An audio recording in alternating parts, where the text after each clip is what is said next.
अम्मा बाद फ़ौज़ु बिल्लाहि मिनश शैतानिर लईमिर रजीम बिस्मिल्लाहिर रहमानिर रहीम वसीक़ल लज़ीना इत्तक़ौ रब्बहुम इलल जन्नति ज़ुमरा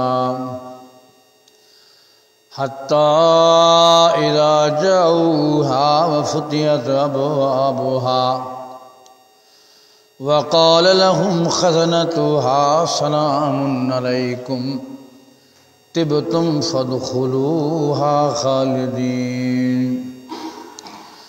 वक़ाल नबिय्यु सल्लल्लाहु अलैहि वसल्लम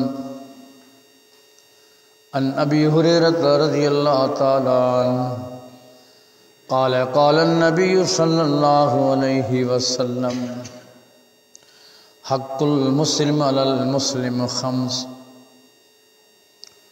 रद्दुस सलाम व इयादतुल मरीज़ व इजाबतिद दावति व इत्तिबाउल जनाइज़ व तशमीतुल आतिश मुत्तफ़क़ुन अलैहि। हमदो सना किबरियाई अज़मत वॾाई रब करीम खे जुॻाए जेको कुल काइनात जो अकेलो ख़ालिक़ मालिक आहे। बेहद बेहिसाब दुरूद व सलाम आकाए दो जहां मोहम्मद मुस्तफ़ा सल्लल्लाहु अलैहि वालैहि वसल्लम जंहिंजे नामे नामी ज़ात गिरामी थे। मुजस्समीन बिरादरान इस्लाम वाजिब एहतराम दोस्तों बुजुर्गों, नबी अकरम सल्लल्लाहु अलैहि वालैहि वसल्लम जन मुसलमान जा मुसलमान ते जेके हक़ आहिनि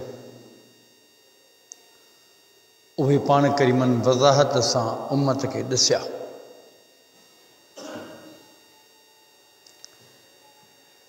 नबी करीम सल्लल्लाहु अलैहि वसल्लम जेकी आदत मुबारक हूंदी हुई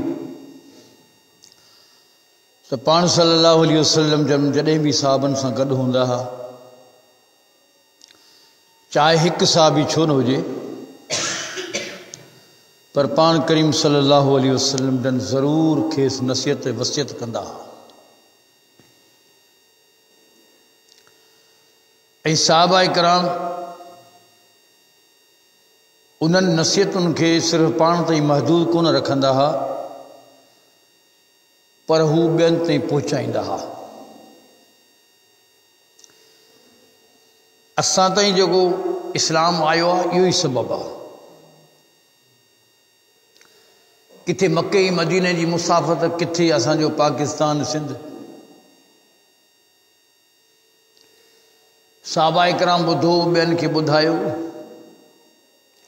साहबा खां पोइ ताबईन आया, पोइ तबा ताबईन आया, कुरून उला, सल्फ़ सालिहीन, अइम्मा इकराम, उन खां पोइ उलमा हिन उम्मत जा जिन पाण करीमन जे अहादीस जी तरवीज कई, फैलायो, दुनिया खे ॿुधायूं, दीन इन नमूने सां वधियो।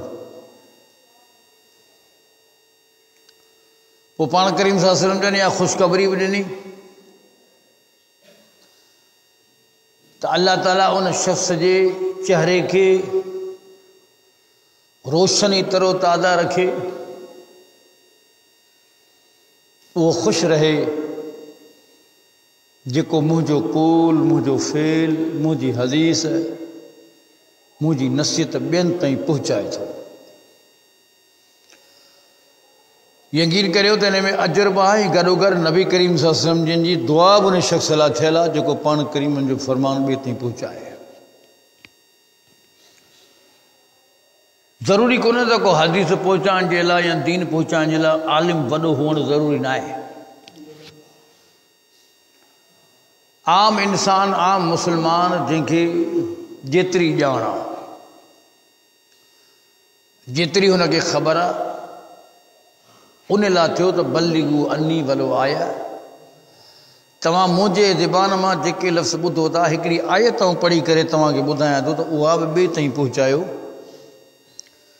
साहबा इकराम के मदरसे जा फारिग तहसील थोड़ी हुआ जो 8 साल के मदरसे में पढ़िया हुजनि पोइ उनजी दस्तार बंदी थी हुजे न। साहबा इकराम जीअं इस्लाम क़बूल कयूं तीअं जा हदीस ॿुधनि पिया ॿियनि ताईं ॿुधाइनि पिया।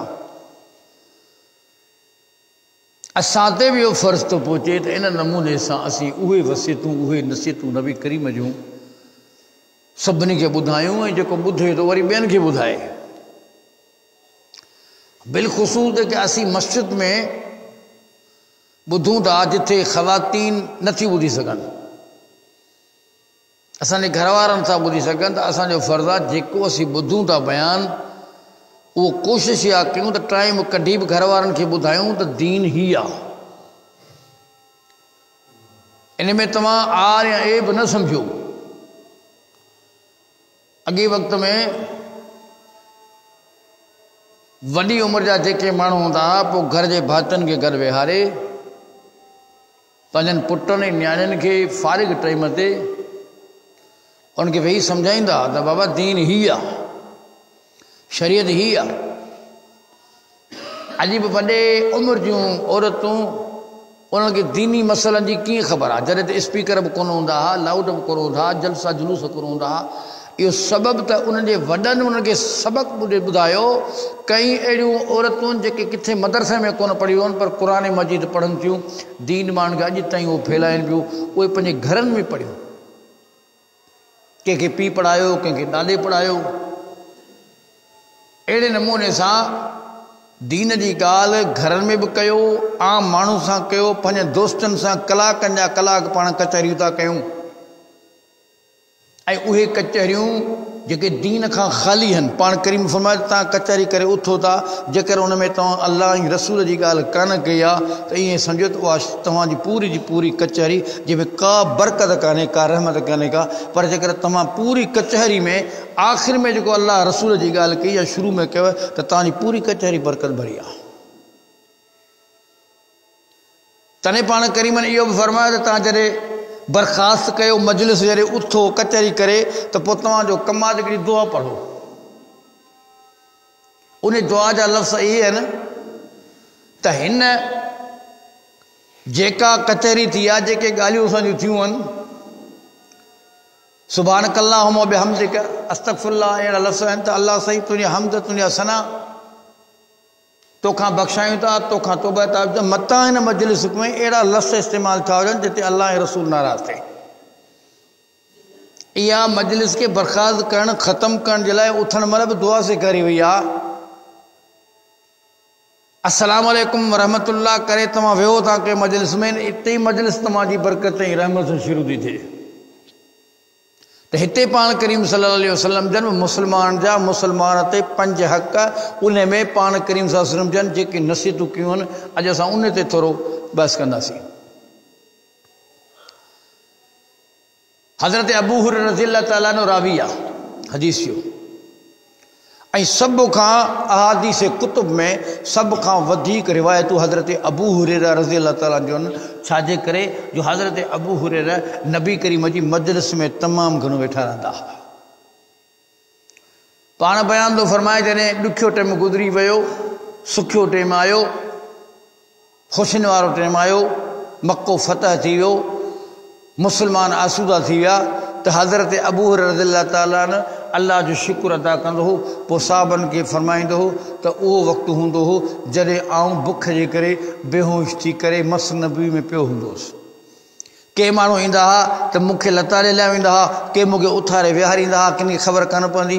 को चवंदो त अबू हुरैरा खे दौरा आहिनि, हिन खे मिर्गी जो असरु आहे, हिन खे बीमारी आहे। मूंखे का बीमारी कान हुई, पर मूंखे बुख हूंदी हुई ऐं आउं चवां त ॿाहिरि कीअं वञा, वञी कमाए खां, नबी करीम जी मथां गुफ़्तगू मूंखां रहिजी वञे, मथां पाण करीम का नसीहत कान ऐं आउं ॿाहिरि हुजां, तंहिं करे बुख में उन में उते वेठो हूंदो पियो ॿुधंदो पाण छा था फरमाईं।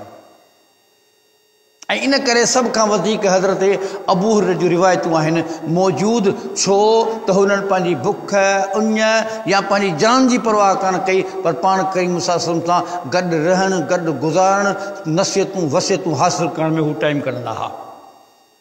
ऐं पोइ वरी हज़रत अबू हुरैरा उथी करे ऐलान कंदो हो बाज़ारनि में, मुसलमानों ॿुधो, नबी करीम सल्लल्लाहु अलैहि वसल्लम अॼु ही फरमायो आहे। मुसलमानों ॿुधो, अॼु पाण करीम सल्लल्लाहु अलैहि वसल्लम ही वसियतूं ॾिनियूं आहिनि, ही नसीहतूं ॿुधायूं अथनि। असुल हक़ उन्हनि साहबा अदा कयो आहे, असां त उन मुक़ाबले में कुझु कोन कयो आहे। अल्लाहु अकबर। उहा साॻी हज़रत अबू हुरैरा रावी आहे। ही रिवायत आहे मुत्तफ़क़ुन अलैहि, माना बुख़ारी मुस्लिम रिवायत आहे। मुसलमान जे मथां 5 हक़ आहिनि। किन कुतुबनि में 6 हक़ आया, पोइ वरी 7, पोइ 8, पोइ वधंदा वञनि, पर इन रिवायत में 5 हक़नि जो ज़िक्र कयो आहे मुख़्तसिर नमूने सां। अन नबी हुरैरा रज़ियल्लाहु तआला अन्हु क़ाल क़ाल नबी सल्लल्लाहु अलैहि वसल्लम हक़्क़ुल मुस्लिम अलल मुस्लिम ख़म्स। सैयदना अबू हुरैरा फरमाए थो, पाण करीम सल्लल्लाहु अलैहि वसल्लम जन फरमायो, मुसलमान जे मथां 5 हक़ आहिनि लाज़मी जेके अदा करे। हक़ माना अदा करणो आहे। हिकिड़ी हूंदी आहे सुन्नत या नफ़िल। नफ़िल तव्हां पढ़ियो तव्हांखे सवाब मिले, न पढ़ियो त गुनाह कोन थींदो। सुन्नत ते तव्हांखे अमल करिणो आहे, मसनून। हक़ जो मतिलबु आहे त इहो कमु तोखे लाज़िम करिणो आहे, तो ते फ़र्ज़ थी वियो। सभ खां पहिरियों कहिड़ो फरीज़ो आहे? रद्दु सलाम। पाण करीमन फरमायो, सभ खां पहिरियों मुसलमान जे मथां मुसलमान जो हक़ आहे सलाम करे तो उनखे जवाबु सलाम जो ॾे। पहिरियों हक़ रद्दु सलाम। इहो पहिरियों हक़ पाण सां छो फरमायो? छो त हज़रत आदम अलैहिस्सलातु वस्सलाम खे पहिरियों हक़ इहो ॿुधायो हो। पाण फरमायो आदम अलैहिस्सलातु वस्सलाम में रूह फूकियो वियो। जॾहिं साह पियो त हज़रत आदम अलैहिस्सलातु वस्सलाम निछ ॾिनी ऐं निछ ॾेई करे चई अल्हम्दुलिल्लाह। अल्लाह से फरमायो त रहमक अल्लाह, अल्लाह तो ते रहम करे आदम। तॾहिं पाण फरमायो त निछ को ॾे त हुनखे जवाब में इहो जवाबु चवणो आहे हुनखे। उन खां पोइ अल्लाह ताला फरमायो त आदम तूं वञ हाणे फ़रिश्तनि जे मथां सलाम कर। हज़रत आदम उथंदो आहे, वेंदो आहे, अस्सलाम वालेकुम आदम फरमाईंदो आहे फ़रिश्तनि जे मथां। फ़रिश्ता चवंदा आहिनि वालेकुम अस्सलाम व रहमतुल्लाह। अल्लाह सुब्हानहू व तआला हज़रत आदम खे फरमायो, आदम तहियतुक ही तुंहिंजो सलाम आहे, व तहियतु ज़ुरियतुक ही तुंहिंजे औलाद जो सलाम आहे। इहो सलाम उन ॾींहं खां वठी आहे जंहिं ॾींहं ते हज़रत आदम अलैहिस्सलातु वस्सलाम में रूह पियो। तॾहिं पाण फरमायो त पहिरियों हक़ मुसलमान जे मथां आहे सलाम जो जवाबु ॾियणु। ऐं अक्सर ईअं थींदो आहे जो माण्हू जेकर ॿ नाराज़ हूंदा आहिनि, हिकिड़ो सलाम कंदो आहे, ॿियो जवाबु कोन ॾींदो आहे, त यकीन करियो केॾो बि पाण में नाराज़ हुजे पर सलाम जो जवाबु सुन्नत सम्झी करे फ़र्ज़ करे ॾियो। अव्हां जी नाहे हुन सां ॻाल्हि ॿोल, पर सलाम जो जवाबु तव्हांखे ॾियणो आहे, कुझु बि थी पए, छो त हीउ हुकूक में शामिल आहे। ऐं पाण फरमाए थी मुसलमान खे गिफ्ट ऐं तोहफ़ो आहे। ॿी हदीस में आहे अफ़शुस सलाम आहे, सलाम खे आम कयो। हिन हदीस में आहे त रद्दु सलाम, सलाम जो जवाबु ॾियो। पोइ पाण करीम सल्लल्लाहु अलैहि वसल्लम वरी तरीक़ेकार ॿुधायो त सलाम कंहिं कहिड़े नमूने सां करिणो आहे। फरमायो फलयुसल्लिम राकिब अलल माशी वल माशी अलल क़ाइद फलयुसल्लिम सगीर अलल कबीर। पाण करीमन फरमायो स्वार ते फर्ज़ात हलंदड़नि ते सलाम करे, हलंदड़नि ते फर्ज़ात वेठलनि ते सलाम कयो। थोरी जमायत आहे जेका घणनि जे मथां सलाम करे। फलयुसल्लिम सगीर अलल कबीर, नंढे खे हक़ लाज़िम आहे त वॾे जे मथां सलाम करे, छो जो अदब जो मामिलो आहे। वॾो सलाम करे उन खां अॻु में नंढो उन ते सलाम करे। घणनि माण्हू वरी मिज़ाज आदत आहे, ॿाहिरां अचे बि माण्हू वेठा आहिनि, वालेकुम सलाम हुनखे चई छॾींदा। इहा मज़ाक़ आहे, दीन जे ख़िलाफ़ आहे। अञा तो ते सलाम भरायो कोन्हे, उहो तोखे अञा अचे पियो, अचण सां हुनखे ॾिसी करे वालेकुम सलाम, इहो छा आहे? घणा माण्हू वरी हू अचण वारे खे चवंदा अस्सलाम वालेकुम, न, अचण वारो सलाम कंदो, वेठलनि ते वेठल वारो ख़ामोश रहंदो। फ़िलहाल इते हुकुम थियो त नंढो छो वॾे ते सलाम करे, इहो अदब सेखारियो वियो आहे। पाण करीमन फरमाया मेराज जो मौक़ो आहे। अल्लाह ताला इज़्ज़त निशान सां पाण करीमन खे सुरखरू कयो आहे। ही फ़ज़ाइल मरातिब में शामिल आहे। कंहिं बि पैगम्बर ख़ुदा खे अल्लाह ताला एॾी इज़्ज़त शान अता न कयो जेको सैयदुल कौनैन खे, छो जो मेराज कंहिं नबी न कयो आहे सवाइ नबी करीम जी। पाण करीमन फरमायो मेराज जे मौक़े ते यूसुफ अलैहिस्सलातु वस्सलाम मुंहिंजो भाउ मूंखे मिलियो, मूं ते सलाम कई, मूं हुनखे सलाम जो जवाबु ॾिनो ऐं मूंखे मुबारक ॾिनई।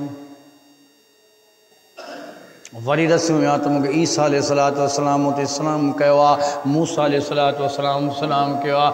सारनि नंढनि नंढनि नबियुनि मूं ते सलाम कयो ऐं नबूअत जी मूंखे मुबारक ॾिनऊं। पर जिथे इज़्ज़ती मर्तबे जो मान शान जो मामिलो आयो, जॾहिं हज़रत आदम अलैहिस्सलातु वस्सलाम खे मूं ॾिठो, जिब्रील मूंखे चयो मुहम्मद करीम ही तुंहिंजो अब्बा आदम आहे, फसल्लिम अलैहि, उनजे मथां सलाम कर। फसल्लम फरद सलाम, मूं आदम ते मूं सलाम कयो, मूंखे आदम अलैहिस्सलातु वस्सलाम जवाबु ॾिनो ऐं मूंखे नबूअत जी मुबारक ॾिनई।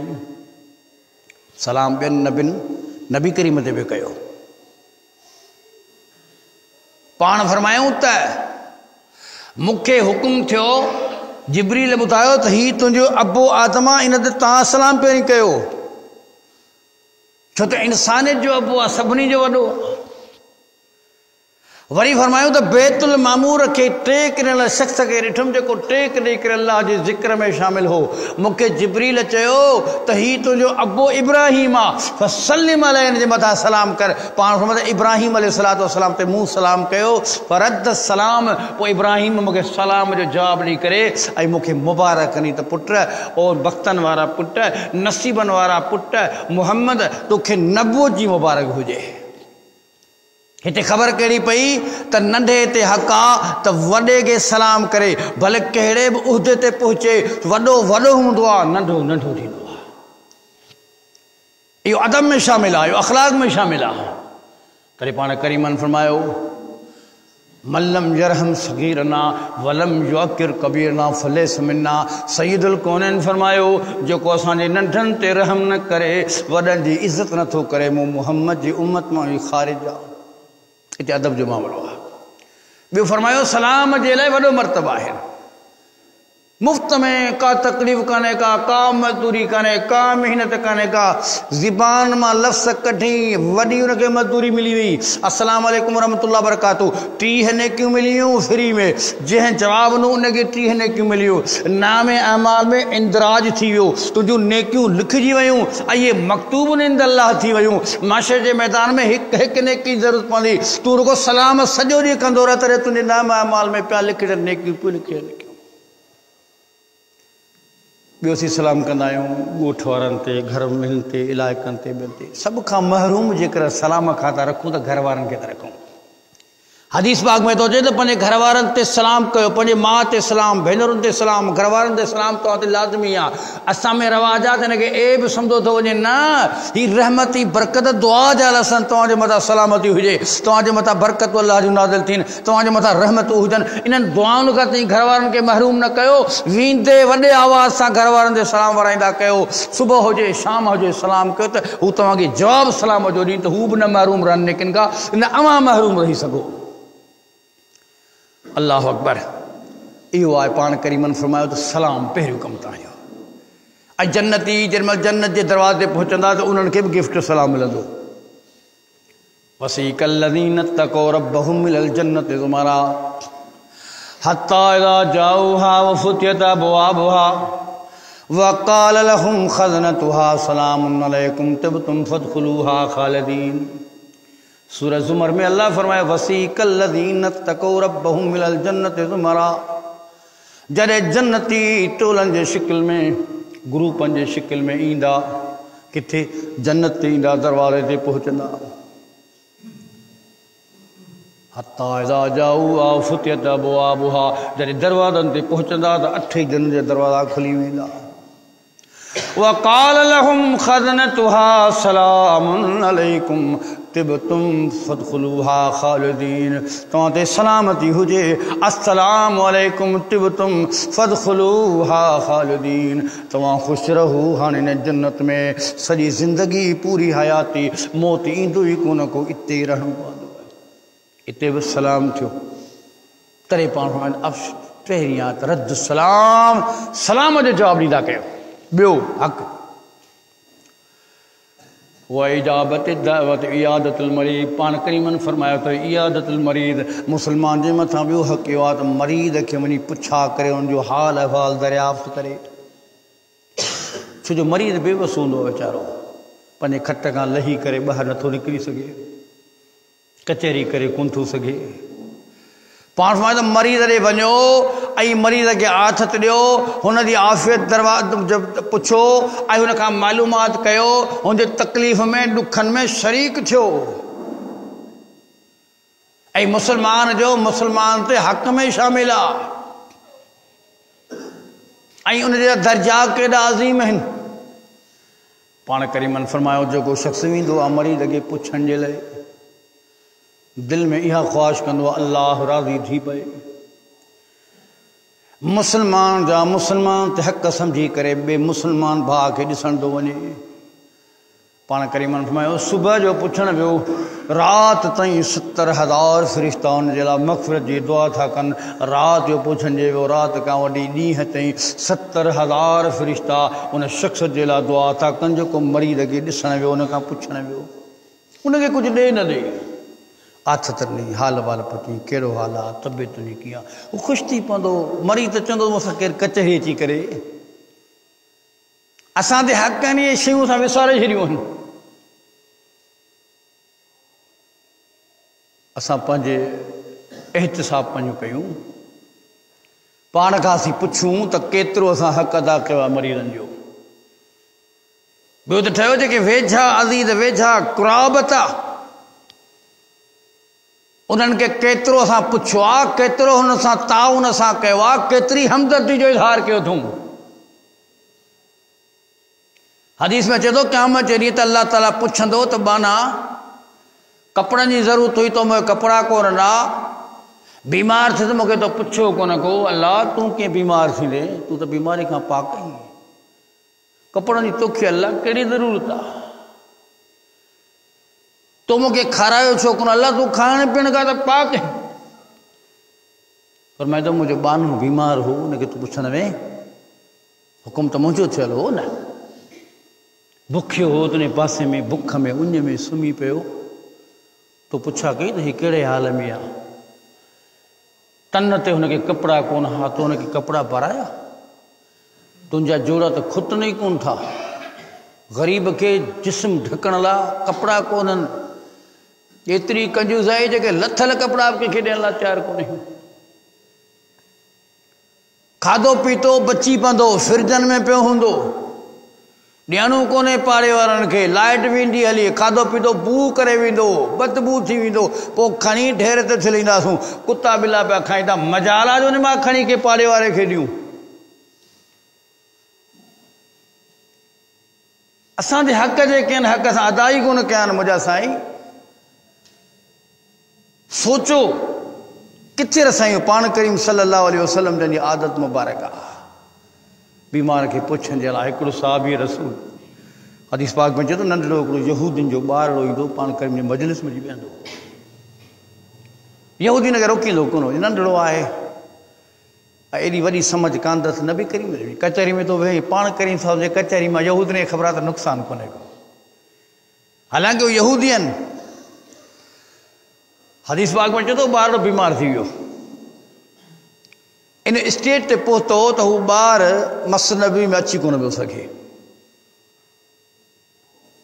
ऐं इन मां हिकिड़ो ॿियो मसइलो आहे, अचानक को ये भुलिजी को नान मुस्लिम मस में पेर विझे, नंढड़ो ॿारड़ो, हाणे भॼ पड़ा खुदा जे घर में भागा तूं, हिते हू अचे थो यहूदी पाण करीमनि सां कचहरी करे थो, वेही थो, वेही तबलीग ॿुधी करे हले वेंदो आहे। पाण पुछा साहबनि खां कई त ॿारड़ो जेको ईंदो हो पंहिंजी मजलिस में, उहो किथे आहे? चयोसीं मालूम कोन्हे, मालूम कयूं था। साहबनि पुछा कई तो ॿार बीमार थी पियो आहे, असां 8 ॾींहं जमायती कोन था अचनि। मजाल आहे जो को इमाम को मुअज़्ज़िन या मुक़्तदी पुछे ते यार असांजो जमायती बीमार त वीचारो कोन थियो आहे या केॾा वैल तो कोन्हे न का मजबूरी लाहे त कने का पाण करीमन इहा सुन्नत असांखे सेखारी त जेकर तव्हांजी मजलिस में जेको शरीक थो थिए उनजी मालूमात वठंदा तो कहिड़े हाल में आहे चयोसीं उहो ॿार बीमार आहे। पाण करीमन ओॾी महिल उथनि था साबन था कनि सिधो यहूदी जे घर था पहुचनि। अल्लाह अकबर। पाण करीम सल्लल्लाहु जीअं पहुचंदा आहिनि यहूदी हैरान थी करे पाण करीमन खां पुछंदो आहे साईं तव्हां अचणु तव्हांजो छो तकलीफ़ करे आयो। नबी अकरम सल्लल्लाहु अलैहि वसल्लम फरमायो मूं ॿुधो त तुंहिंजो नंढड़ो बीमार आहे जेको असांजे मजलिस में शरीक थींदो आहे। चईसीं हा बीमार आहे। पाण करीमन फरमायो इन जी तीमारदारी जे लाइ इनखे ॾिसण जे लाइ आयो आहियां। यहूदी ख़ुशि थी करे पाण करीम सल्लल्लाहु अलैहि वसल्लम खे वठी थो वञे। साहबा गॾु रसूल करीम पहुचंदा आहिनि ॿार जूं आख़िरी रिमकूं आहिनि साह जूं। पाण करीम निहारे करे ॾिसंदा आहिनि ऐं ॿारड़े खे चवंदा आहिनि पुट तूं कलमो पढ़ तूं कामयाबु थींदे इस्लाम आण। छो जो हुनजी हालत नज़र हुई उन टाइम ते। उन ॿारड़े पंहिंजे पीउ ॾे निहारियो ऐं आदत हूंदी आहे नंढे ॿार जी त पीउ खां मोकल वठंदो आहे। छो जो हर पीउ जी ॻाल्हि खे फॉलो कंदो आहे त मुंहिंजो पीउ जीअं चवे तीअं कयां। हिते पाण करीमन जी ॻाल्हि ॿारड़े खे वणे थी पर पीउ जे ख़ौफ़ में या इजाज़त आहे पीउ ॾे निहारींदो आहे ॻाल्हाए कोन सघंदो आहे। आख़िरी वक़्तु आहे यहूदी बि सम्झी वियो त पाण करीम सल्लल्लाहु अलैहि वसल्लम जन आया आहिनि हिते हली करे। हू चवंदो आहे त अबुल क़ासिम जी ॻाल्हि मञ मोहम्मद जीअं बाबा तोखे चवां नी तूं चओ। उन ॿारड़े चयो ला इलाहा इल्लल्लाह कलमो भरी। ओॾी मुंहिंजो साह परवास थियो। पाण करीम फरमायो त अल्लाह लाइ तारीफ़ूं आहिनि अल्हम्दुलिल्लाह सभु तारीफ़ूं आहिनि अल्लाह जे लाइ जो अल्लाह इन ॿारड़े खे आख़िरी टाइम ते जहन्नम खां बचाए जन्नत में दाख़िल करे छॾियो। सबबु छा हो? इहा हमदर्दी हुई। पाण करीम विया मरीज़ खे पुछण जे लाइ। मरीज़ जो जेको वारसो पीउ ख़ुशि थियो नंढड़े ॿार खे ॾिसी ऐं नंढड़ो ॿार उनखे कलमो नसीब थियो। इहो मरीज़ खे ॾिसण जो फ़ाइदो ऐं सवाबु मिलियो।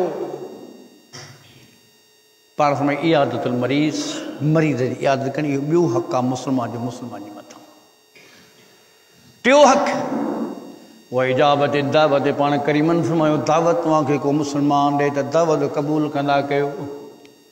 ईअं न त आला क़िस्म जी दावत हुजे वॾेरे चौधरी जी दावत हुजे मनसब वारे जी दावत हुजे वज़ीर मुशीर जी दावत हुजे सात क़बूल कजे पर ग़रीबी मिसकीन जी दावत ते तवजो न ॾिजे। पाण करीमन फरमायो कहिड़ी बि दावत करे अल्लाह जे नाले ते तव्हांखे सॾु कंदो आहे चाहे त ख़ैरात करे या दावत कंहिं शादी वग़ैरह जी ॾे को बि जो इवेंट हुजे जेको इस्लाम जे मुताबिक़ हुजे ग़ैर शरई मामला न हुजनि बद अक़ीदगी न हुजे हलाल जी दावत आहे। पाण करीमन फरमायो दावत में तव्हांजो शरीक थियणु लाज़मी आहे। इहो मुस्लमान जी ॿधी एके जो सबक़ आहे। पाण में दावत क़बूल करणी आहे। चौथो हक़ कहिड़ो आहे? उहा इत्तिबाइल जनाइज़। पाण करीमन फरमायो इत्तिबाइल जनाइज़। चौथों हक़ आहे त जनाज़े जे पोयां हलणु। मरी वियो माण्हू फोत थी वियो उनजे जनाज़े में शरीक थियणु।